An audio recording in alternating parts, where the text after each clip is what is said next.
A continuación, Quito TV.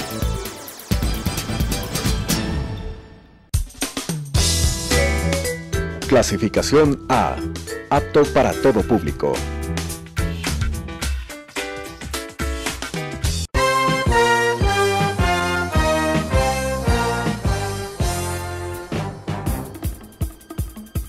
Un tiempo con las noticias desde la capital. Un tiempo con las noticias de la capital. Quito TV. Un tiempo de noticias en Telesucesos, Canal 29.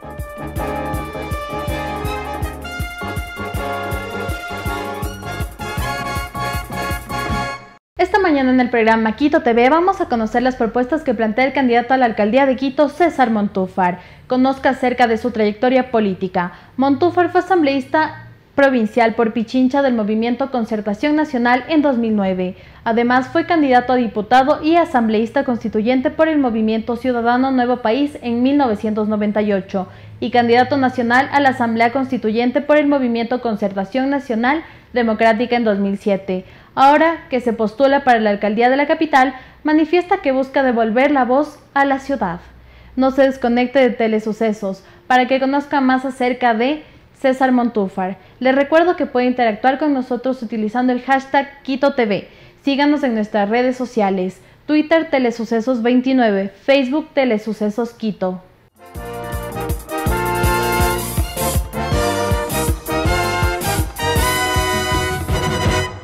Amigos, estamos entonces con el doctor César Montúfar, candidato a la alcaldía de Quito por las listas 51 de Concertación. Doctor, ¿cómo está? Bienvenido. Muy buenos días, un gusto conversar contigo en esta mañana. Bueno, ¿qué le anima a lanzarse a la alcaldía de Quito haciendo una evaluación también de la última administración municipal? La anterior, la del doctor Barrera, creo que ya fue castigada en las urnas y creo que vale hacer un análisis de esta última administración municipal de Mauricio Rodas.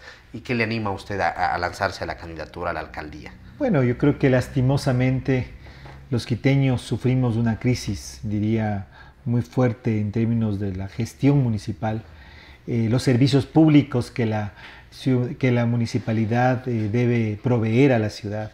Una crisis institucional en términos del funcionamiento mismo del municipio, de la gestión de las empresas públicas. Y además de eso también una crisis de liderazgo, una crisis del tejido, podríamos decir, moral y ético con el que el municipio se ha desempeñado en el último tiempo. Yo creo que todo eso dibuja una fotografía de crisis y en ese sentido es que creo que como un quiteño al que le duele la ciudad, como muchos quiteños, tomamos la resolución de participar para esta campaña electoral y dar una opción, ofrecer una salida a los problemas que tienen los quiteños. Doctor, usted ha estado participando como acusador particular en temas de corrupción, sobre todo en acusación particular para que se involucre al expresidente Rafael Correa.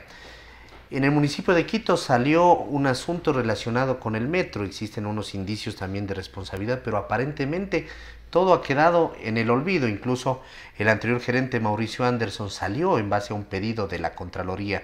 No fue una renuncia como se hizo saber a través de los medios de comunicación, sino fue un pedido de Contraloría de que se lo separe inmediatamente, pero todo ha quedado tapado. Va a haber también una tarea fiscalizadora indudablemente. Por supuesto que sí. Nosotros planteamos que es fundamental que exista un baño de verdad.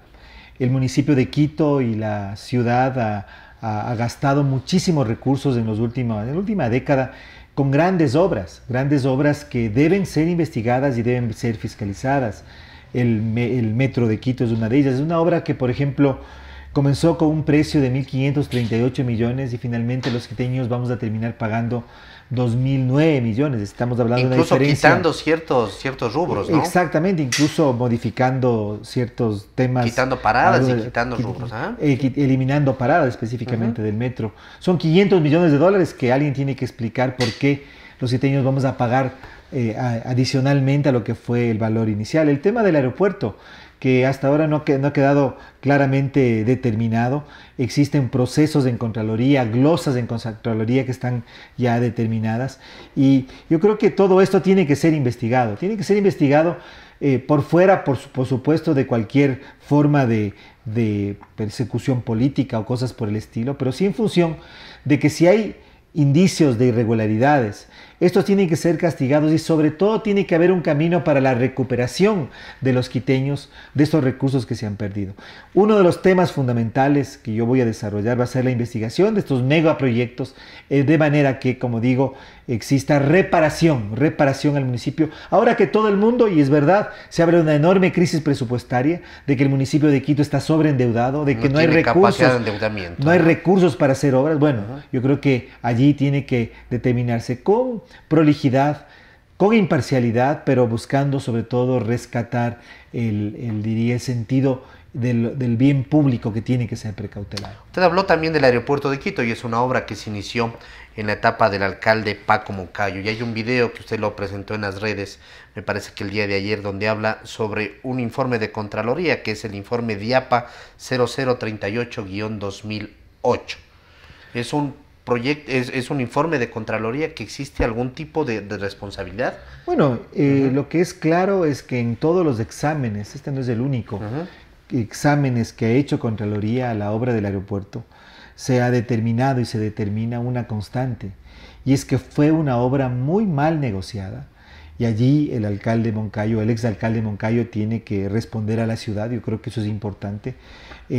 Muy mal negociada. En el tema de la concesión, digamos. De una concesión, digamos, muy favorable para el concesionario y muy negativa para la ciudad. Yo solamente pongo como ejemplo cosas muy claras. En realidad, esta es una obra que le cuesta a los quiteños casi más de 600 millones de dólares. Es una obra que fue concesionada a Quipor para que Quipor pusiera la inversión. En realidad ellos ponen $1 millón, estamos hablando de 600 millones de dólares de una obra, y ellos ponen 1 millón. Pero ahora son los principales beneficiarios ya de lo que produce el aeropuerto, sobre todo lo que tiene que ver con las tasas no reguladas, para ser más específico. Entonces, tenemos una situación de una concesión por 35 años, una obra mínima de una empresa que aportó solamente con 1 millón, y en la actualidad es una empresa que recibe más de 100 millones de beneficios, mientras el municipio de Quito apenas recibe el 11%. Aportó solo 1 millón en la construcción. Así es. Eso está el resto del dinero, ¿de dónde salió? Pero vienen de dos fuentes. Uno, los créditos internacionales, que el municipio fue el garante, es decir, el municipio de Quito ¿Ya nos acabamos de pagar esos o no? No, está en proceso de pago. Y en segundo lugar, lo que es más grave, los fondos públicos que se generaron por la operación del anterior aeropuerto. Como usted conoce, el aeropuerto de Quito, perdón. Salud, doctor. Le pido disculpas. El aeropuerto de Quito, viejo, el Balscal Sucre, el viejo terminal administrativo Sucre, también fue concesionada a la empresa. Y los recursos que generaban las tasas aeroportuarias, como usted conoce, que pagamos todos los viajeros, fueron las que financiaron en gran medida también el aeropuerto. Entonces, tenemos una situación en la que, con fondos públicos o créditos avalados por el municipio, se paga una obra que finalmente genera grandes ganancias y de las que el municipio recibe solamente un pequeñísimo porcentaje. En realidad estamos hablando de un 11%, incluso luego de la negociación que hizo el exalcalde Barrera. Todo esto tiene que ser aclarado por el actual candidato a la alcaldía, Paco Moncayo, puesto que él, de una u otra manera, vende a la ciudadanía su experiencia como alcalde. Y esa experiencia como alcalde fundamentalmente, me parece, debe referirse a lo que fue la obra más importante de sus dos administraciones, que es el aeropuerto, y por lo tanto tiene que aclararse hasta qué punto esta fue una obra que implicó una buena negociación y finalmente una obra que beneficie económicamente a los quiteños. ¿Cuáles son los ejes principales de su campaña, y que seguramente tienen que estar relacionados con los principales problemas de la ciudad, del sinnúmero de problemas que existen en la ciudad? Bueno, por supuesto, nosotros planteamos una propuesta para el tema de la basura, una propuesta muy clara para el tema de seguridad, para el tema de movilidad, pero hay algunos proyectos que para nosotros son proyectos fundamentales. Uno de ellos tiene que ver con los mercados de Quito. Quito es una ciudad que tiene un sistema de comercialización, los mercados en que compramos los quiteños los productos que consumimos, que adolecen de muchísimos problemas, que tienen problemas sanitarios, problemas de seguridad, problemas en términos de la calidad de productos que venden a los quiteños, problemas en términos del comercio informal que tiene casi tomado los de inmediaciones y los alrededores de los mercados. Nosotros vamos a trabajar en un proceso muy claro para la organización de un verdadero sistema de mercados, comenzando por una rehabilitación del mercado de San Roque. El mercado de San Roque es uno de los mercados históricos de Quito y planteamos que debe haber una regeneración del mercado, tiene que haber una repotenciación de ese mercado y igual después seguiremos con los otros mercados. Este mercado tiene que dejar de ser un mercado mayorista, tiene que ser un mercado minorista. Hay que crear una infraestructura para que dé cabida al comercio autónomo, informal que está allá en claro, las están llegando ahorita los camiones todo a San Roque. Exactamente. Al centro histórico y prácticamente. Eso es algo que desordena, que baja la calidad de los productos que se expenden allí y que además tiene un potencial muy grande porque el mercado de San Roque debería ser un referente no solo de comercialización, sino para el turismo. Entonces nuestra idea es partir de allí para generar un impacto positivo sobre todo el centro histórico y además modificar la lógica en que funcionan los mercados de Quito. Ese va a ser uno de nuestros proyectos. El sistema de mercados, un reordenamiento, una reorganización, una planteamos importante avanzar en algo que ha sido una demanda de los comerciantes. Ellos tienen que ser propietarios del puesto en el que venden, tiene que generarse un sistema de propiedad horizontal, es decir, al momento se arriendan. Se arriendan, el municipio cobra una tasa de arrendamiento y eso tiene que cambiar, es decir, tenemos que pensar en que la vida de las personas, la calidad de vida de las personas parte de lo que los ciudadanos comen, de lo que los ciudadanos compran y los mercados de Quito tienen que cambiar. Tenemos otro proyecto que es muy importante para nosotros, que pasa por la regeneración y el saneamiento del río Machángara. Nosotros somos de una generación que nos habla de un río que es casi una cloaca. El río Machángara es uno de los ríos más contaminados de América Latina. Es un problema de salud pública en sí mismo. Es necesario avanzar en esa línea, es necesario recuperar las quebradas, es necesario que además este proyecto, que es un proyecto que ha sido ya desarrollado, que está incluso se ha desarrollado hasta los estudios en detalle de ingeniería, pueda incluso ser un factor de generación de energía eléctrica con las aguas residuales, el famoso y el llamado proyecto Vindomona. Esa va a ser otra prioridad para nosotros en el trabajo de la alcaldía. Y otro proyecto importante para nosotros es el de construir un distrito de innovación. Quito tiene un gran potencial si se articula la capacidad en investigación y desarrollo que hay en las empresas, en las universidades, se articula eso a la educación municipal y por otro lado trabajamos con la empresa, con la micro, mediana y pequeña empresa, articulando los esfuerzos para que Quito sea una ciudad productiva, donde se genere empleo, donde tengamos las posibilidades los quiteños de encontrar espacios de emprendimiento, fuentes de emprendimiento. Ese es yo diría un tercer proyecto importante que tenemos para Quito. Dentro de lo que es la recolección de basura nos estamos dando cuenta que la empresa Emaceo es una empresa ineficiente. Es una empresa que los recursos que tiene no los ocupan de buena manera, que no tiene una flota completa necesaria para la recolección de basura, que no existe orden ni siquiera en la empresa, ni siquiera existe orden. ¿Qué hacer en el tema de la basura? Bueno, es necesario construir un sistema integral de recolección y manejo de residuos sólidos. Y allí, por supuesto, que hay que cambiar el modelo de gestión de Emaceo, hay que repotenciar Emaceo, pero Emaceo tiene que trabajar en alianzas público-privadas con la empresa privada. Es fundamental que partes del sistema de recolección, de este sistema integral de manejo de residuos sólidos, sea asumido por la empresa privada, en función también de industrializar la basura. La basura no puede ser enterrada en un relleno sanitario como lo es en este momento en más de un 90%. En realidad, lo que debería ir al relleno no pasa de ser un 14-15%, el resto debería ser reciclado, de ser reutilizado. Pero además de la empresa privada, de repotenciar la empresa municipal y de cambiar su modelo de gestión, es necesario incluir a los recicladores de base, a la economía popular y solidaria, que hacen un gran trabajo y fundamentalmente trabajar con los ciudadanos. Fíjate algo que es muy importante en Quito. La tasa de crecimiento poblacional es inferior a la tasa de aumento o de crecimiento de la basura que generamos. Es decir, que los quiteños generamos más basura cada día. Es decir, en vez de reducir, lo cual debería ser una responsabilidad de todos, generamos más basura. Es necesario generar una cultura de reciclaje, de reutilización, de reducción en la generación de basura. Entonces, los cuatro actores, Emaceo, la empresa privada, los recicladores de base y los ciudadanos, tenemos que constituir un sistema integral de manejo de los residuos sólidos. En este tema, por ejemplo, de la basura y de educar a la gente, tiene mucho que ver el tema comunicacional dentro del municipio de Quito. Un tema que se lo ha perdido porque la comunicación del municipio de Quito se la echa con el fin de promocionar al alcalde y de promocionar ciertas obras, a veces obras incluso inconclusas, obras que se inauguran 2, 3, 4 veces, ¿no? Entonces el intercambiador hacen la inauguración del paso norte-sur, después una inauguración del sur-norte etcétera, etcétera. Muy importante el tema comunicacional. Antes se daba, por ejemplo, las campañas de Don Evaristo, y son cosas que quedaban en la mente, porque decían, no hagas pis en la calle. Y ese mensaje incluso nos ha quedado, la gente de nuestra generación, doctor, nos queda hasta ahora, cuando que estamos en la calle, dice, no hagas pis en la calle. El tema comunicacional es muy importante para educar a la gente y las campañas que se realicen alrededor de Mira, ellos. coincido plenamente contigo. En nuestra propuesta está la de crear verdaderamente una red de comunicación del municipio que tenga una orientación pedagógica.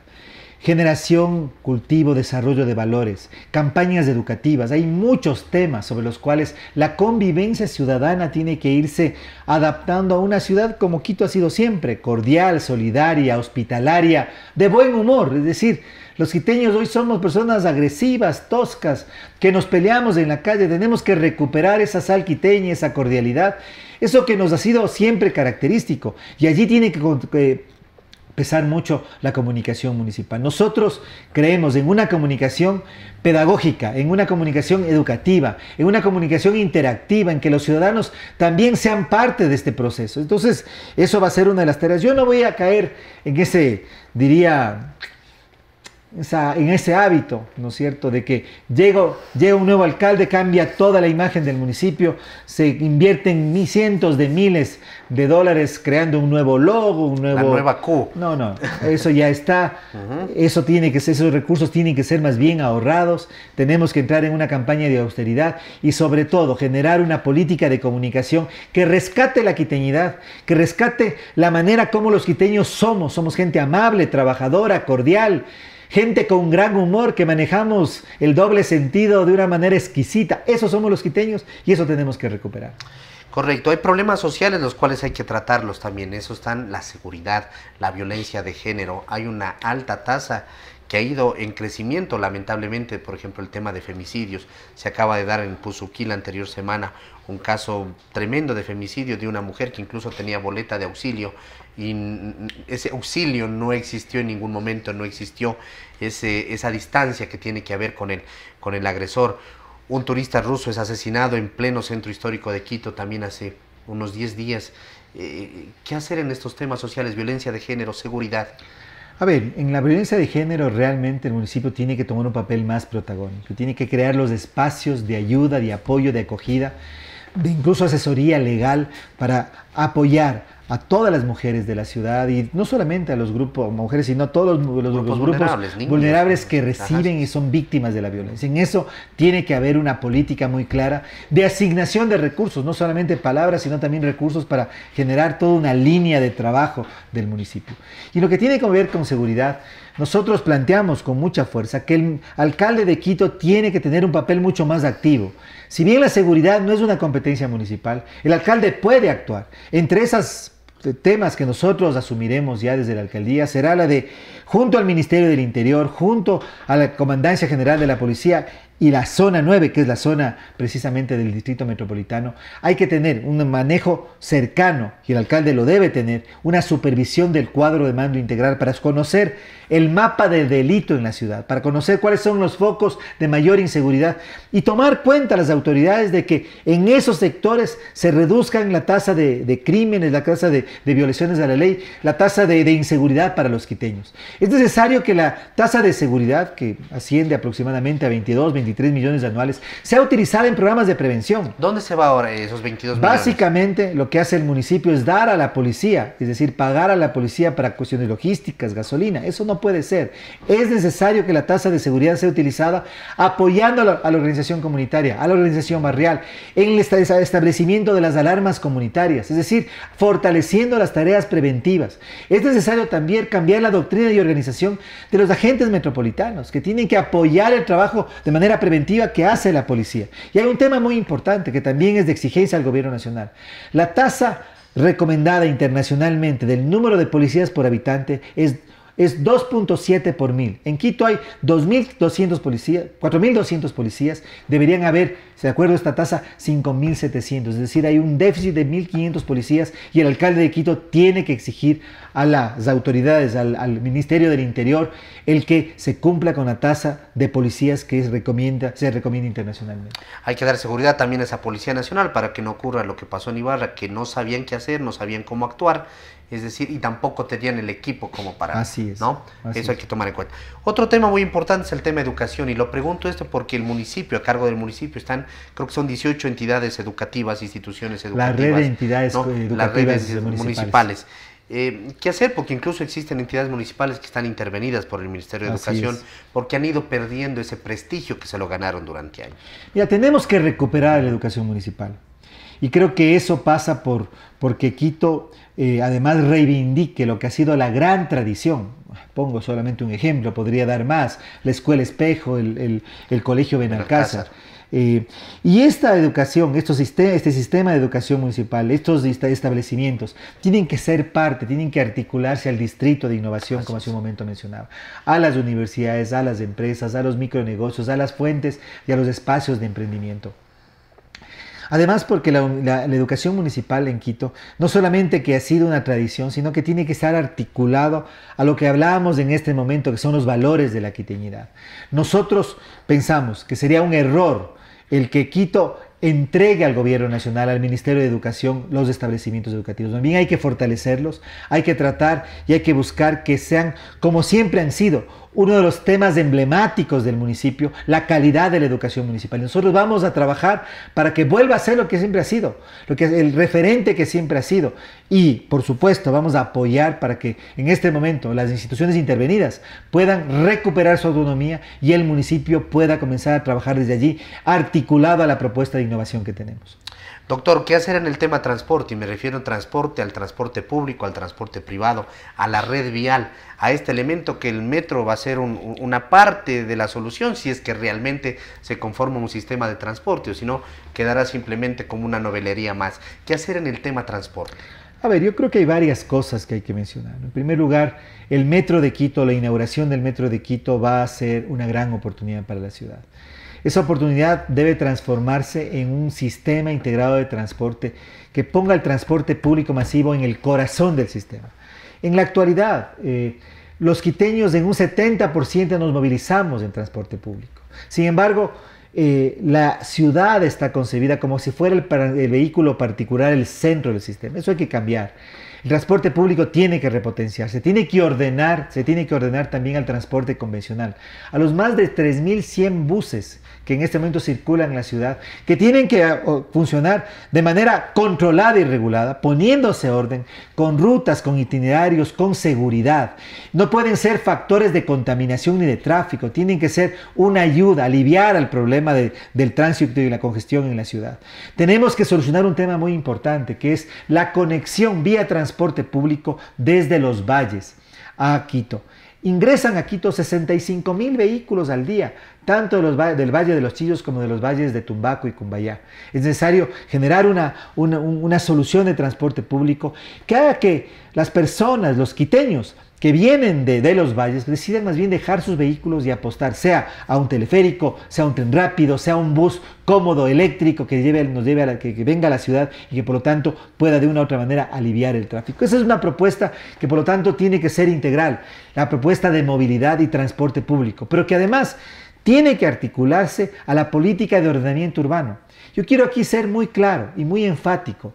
La inauguración del metro puede ser una gran tragedia para la ciudad o una gran oportunidad. Si es que es una gran oportunidad, vamos a articular este sistema integrado de transporte a una política real de ordenamiento territorial y planificación urbana, de forma que tengamos los dos temas digamos, articulados, vinculados, y Quito pueda crecer y desarrollarse como una ciudad inclusiva, una ciudad ordenada, una ciudad basada en un transporte público masivo, digno, un transporte público además barato, que nos permita realmente a los quiteños movilizarse. Los taxis, ¿qué pasa con los taxis? Se ha dado la apertura que continúe este proceso tan problemático, conflictivo, que incluso ha llevado a que 2 concejales tengan grillete, porque existe ahí un problema que todavía no se ha definido. Que continúe el proceso y van a entrar 12.000 unidades más aparentemente. A ver, ahí hay un problema serio, porque el taxismo es un mecanismo, es un modo de transporte, una modalidad de transporte público muy ineficiente y además contaminante. Genera tráfico, genera contaminación, smog. En Quito hay demasiados taxis. Si uno compara las tasas internacionales o compara Quito con otras ciudades latinoamericanas y del mundo, tenemos taxis en exceso, 22.000 taxis rodando. Esta última decisión del Consejo Municipal autorizando entre 8 y 12.000 taxis adicionales harían de Quito una ciudad atestada de taxis. Eso no puede ser. Además, a eso hay que sumar los de las plataformas tecnológicas, claro, que suman, me parece que entre 5.000 y 8.000, no hay un cálculo exacto al respecto. Estamos hablando de una ciudad de casi 40.000 taxis, con 40.000 taxis circulando. Eso es inviable. Así no puede organizarse ni el tráfico, así no puede mitigarse el problema de la contaminación atmosférica, que es altísima en la ciudad. Por lo tanto, nuestra política será una política de poner orden con el taxismo, dialogar con el taxismo, evitar que se sumen más unidades circulando en la ciudad. Si las plataformas desean regularizarse, tendrán que hacerlo en las mismas condiciones que el taxismo convencional. No puede haber un trato diferenciado, pero sobre todo pensar que la base del transporte público en Quito tiene que ser el transporte público masivo, un transporte que además tiene que ser ambientalmente sustentable, ecológico, que tenemos que pasar hacia una modalidad de energía eléctrica, que será un tiempo porque no es tan fácil hacerlo, pero fundamentalmente basado en el transporte público masivo. Esa es nuestra política y por supuesto que nosotros respetamos y respetaremos la decisión de los quiteños de cuál es la modalidad de transporte que desean, pero tiene que haber una política municipal y esa política municipal va a apostar a que tengamos una ciudad mucho más caminable, con modos alternativos y ecológicos como la bicicleta, el transporte público masivo como la base y dentro de eso, digamos, las otras que se pueden articular. Doctor, para finalizar, porque ya se nos ha acabado el tiempo, existió un video que salió en las redes sociales suyo, que se dice que es un plagio de un video de un político español. La gente dice, César Montúfar plagió el video. Hay que entender lo que existe o existía un equipo de comunicación atrás de su campaña, que incluso tengo entendido que ya fue separado, porque indudablemente existió un tema de similitud en las campañas, ¿no? Hay que aclarar Hay una similitud evidente entre el video que yo grabé a mediados de diciembre del año pasado y un video de un político español anterior. Yo he reconocido aquello, he ordenado que ese video sea retirado de mis redes, se ha separado del equipo a las personas que sugirieron ese video y de ahí realmente yo no conocía, por supuesto que esto existía. La ciudadanía tiene que comprender que el trabajo de un candidato no puede ir hasta el detalle de mirar exactamente ese tipo de situaciones. Sin embargo, se ha reconocido la situación y en estos temas que pasan por la honestidad no puede haber un doble discurso ni una posición que no sea tajante, clara y definitiva, y esa ha sido la decisión que yo tomé. Doctor, queremos agradecerle por haber estado aquí. Muchísimas gracias a usted. Y le volveremos a invitar en una próxima ocasión. Encantado de venir a conversar con ustedes. A la orden. Amigos, César Montúfar, candidato a la alcaldía de Quito, el Distrito Metropolitano de Quito por Concertación, listas 21. Hasta la próxima. 51. 51 Concertación. Hasta la próxima, amigos. Felicidades.